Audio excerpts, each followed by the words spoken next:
Bonsoir à tous et bienvenue dans cette nouvelle édition du journal. Lundi 16 janvier, à la une, offensive gouvernementale contre la corruption au Bénin. En inscrivant ce fléau au cœur des actions phares de son second mandat, le chef de l'État Yahi Boni se lance dans un vaste chantier semé d'embûches. Voilà plus d'un mois que les législatives ont eu lieu en Côte d'Ivoire, mais aujourd'hui, le Parlement tarde à se mettre en place. Pourquoi ce vide? Élément de réponse dans ce journal. Retour également sur cet anniversaire. Pas moins de 15 000 Tunisiens se sont rassemblés ce week-end avenue Bourguiba pour célébrer leur insurrection aboutissant à la chute de l'ancien régime de Ben Ali qui a fui le pays le 14 janvier 2011. Et en fin de journal, retrouvez Ahmed Parezo pour le JT Sport, nouvelle formule. Mais avant, ouvrons cette édition avec les ministres béninois déjà sur le terrain pour sensibiliser les populations sur la loi portant sur la lutte contre la corruption et autres infractions.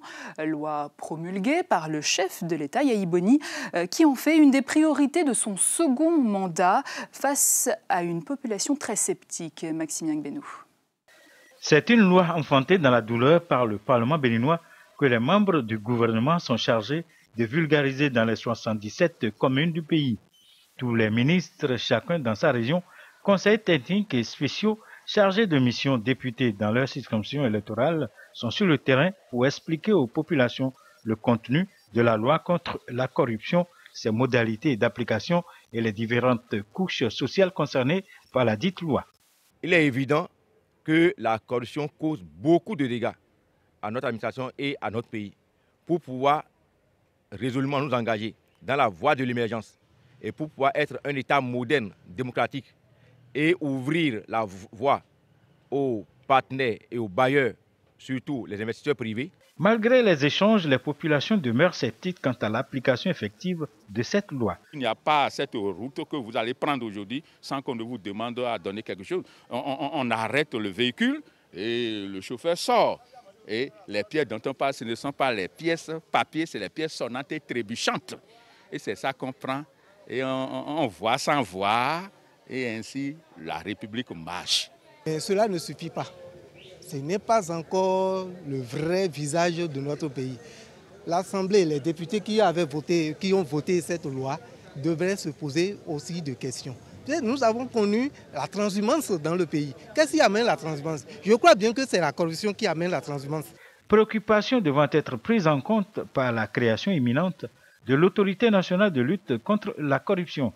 L'article 21 de cette loi l'autorise à engager des poursuites dans un délai de prescription de 20 ans. Dans toutes les écoles, au niveau de la santé, au niveau de la justice, au niveau de la préfecture, ce sont les pôles où la corruption semble être vraiment assise. Donc nous avons promis que nous allons faire le nécessaire. La corruption, un mal si profond au Bénin qu'une simple loi ne peut éradiquer si au sommet de la pyramide de l'État, on ne prend le taureau par les cornes. Jugement des populations.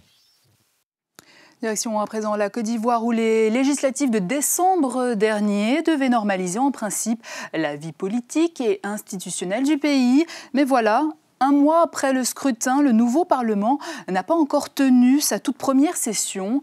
Pourquoi ce blocage? Élément de réponse dans ce dossier signé Mathias Zakamé. Les élections législatives ont eu lieu en Côte d'Ivoire le 11 décembre 2011 dernier. Plus d'un mois après ce scrutin qui devrait en principe achever la normalisation politique et institutionnelle du pays, le Conseil constitutionnel chargé de donner le verdict final ne s'est pas encore prononcé. Le pouvoir d'Abidjan explique cet état de fait par de nombreux recours en annulation déposés par certains candidats. Le reste des résultats, il faut attendre que le Conseil constitutionnel se prononce. En attendant l'avis du Conseil constitutionnel, il est difficile de faire un bilan et d'analyser ces résultats-là. Il faut attendre, il faut être patient. À cela, il faut ajouter une des raisons fondamentales qui serait la volonté du président Alassane Ouattara de positionner son actuel Premier ministre, Soro Guillaume, comme président de l'Assemblée nationale. Celui-ci devrait quant à lui remplir les conditions d'âge fixées à 40 ans dès le mois de mai prochain. On ne sait pas ce qui se passe au Conseil constitutionnel. Et le temps qui est en train de se mettre là, en tout cas, est en train de jeter un discrédit sur cette institution. Et à partir de là, personne n'aura plus confiance en aucune institution dans notre pays. Qu'il s'agisse de la CEI, qu'il s'agisse du Conseil constitutionnel, ils sont en train de jeter un discrédit sur leur propre institution et ainsi sur la Côte d'Ivoire. En attendant que cette institution importante se mette en place, le pays fonctionne pour le moment sans parlement. Le sitting, c'est le moyen choisi par les habitants de Kintélé en République du Congo pour se faire entendre après l'engagement de l'État dans une politique de construction de 1000 logements sociaux. Mais voilà, problème, leurs propriétaires n'ont jamais été indemnisés. Boris Agapit. Hier, propriétaires de ces terrains qui accueillent progressivement les 1000 logements sociaux de Kintélé au Congo-Brazzaville, actuellement, ils organisent un sit-in sur ces lieux afin de revendiquer leur indemnisation conformément aux conclusions des enquêtes parcellaires par la structure publique en charge de la question. L'accord avait été acquis depuis longtemps. C'est que seulement le principe de paiement qui n'était pas observé par les grands travaux. Bon, ça fait déjà 4 jours de cela que nous avions unilatéralement arrêté ces travaux-là parce que, compte tenu de ce vice de procédure-là. L'État, pour cause d'utilité publique, avait procédé depuis 2010 à un retour au domaine, ce qui n'est que normal et légal, mais l'expropriation des occupants de ces parcelles de terrain devrait s'en suivre comme le prévoit la même loi. Si le président de la paix ne se réalise pas, nous déclenchons encore le mouvement. Et c'est pour une grande ampleur. Qu'est-ce que vous comptez faire exactement?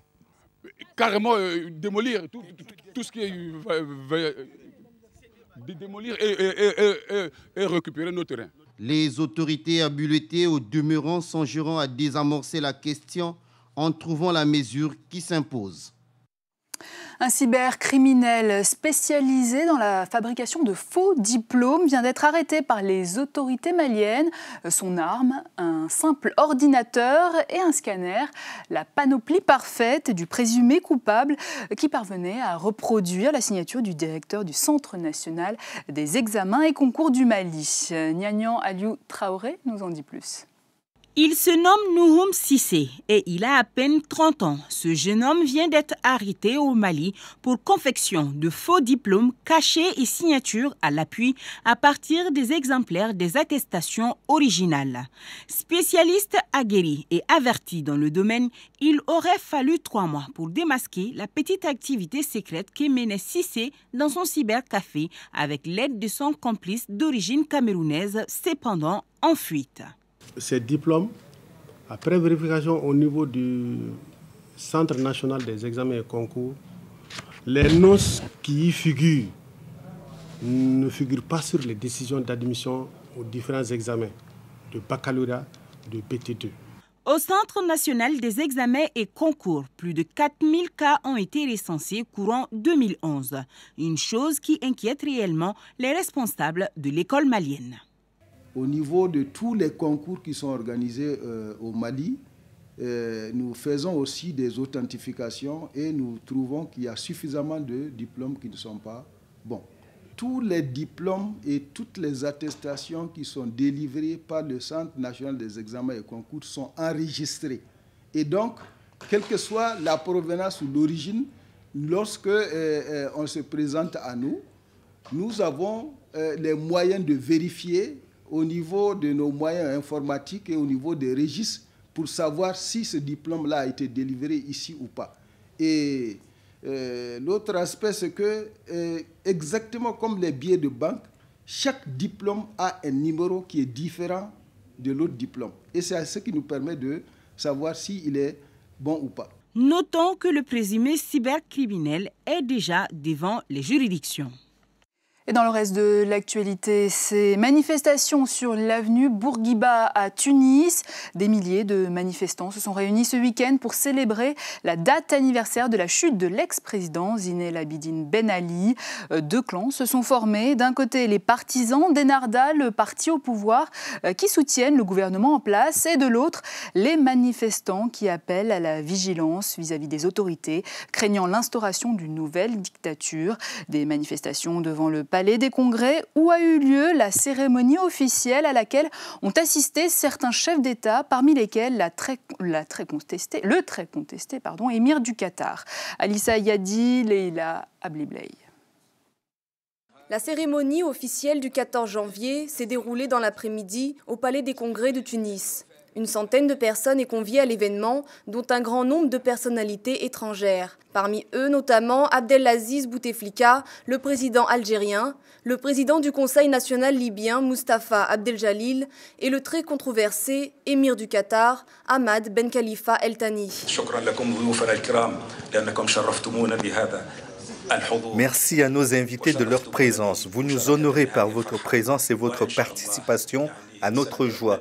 J'espère que vos peuples connaîtront aussi la liberté et la stabilité, ainsi que la justice, et ceci sans avoir recours à des bains de sang, comme ce fut le cas pour nous.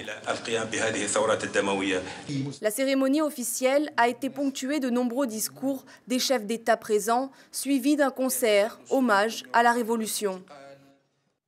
Et dans l'actualité européenne, 3 jours après le naufrage du navire de croisière Costa devant l'île du Giuglio, au large de la Toscane, les sauveteurs ont découvert tôt ce lundi matin le corps d'un homme dans l'épave du navire, ce qui porte le bilan à 6 morts, 15 disparus et une quarantaine de blessés. De nombreux témoins ont décrit des scènes d'apocalypse et de panique. La compagnie juge que les procédures de sécurité n'ont pas été suivies. Des dépôts de plaintes sont prévus. Économie française pour finir, l'agence de notation Moody's a confirmé ce lundi le AAA de la France, soit la meilleure note possible, 3 jours après la dégradation de la note française par Standard & Poor's. Moody's, qui avait menacé en novembre dernier d'apaiser cette note, prolonge ainsi son examen de la perspective stable de la note de la France, une décision qui a provoqué un grand nombre de réactions.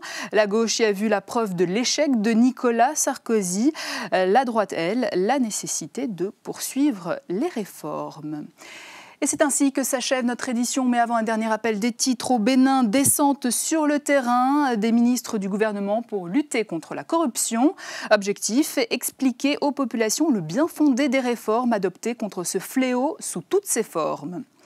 Un mois après les législatives très contestées en Côte d'Ivoire, toujours pas de parlement. Principale raison invoquée, 110 recours en annulation pour 254 postes pourvus, ce qui en rajoute au travail du Conseil constitutionnel, seule institution compétente pour trancher.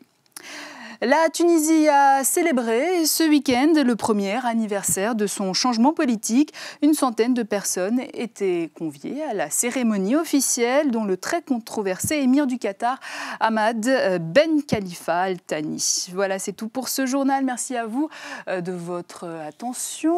Et l'actualité sport, cette fois, continue sur notre chaîne. Retrouvez donc Ahmed Parezo pour le JT Sport, nouvelle formule. Quant à moi, je vous donne rendez-vous demain pour une nouvelle édition. À demain.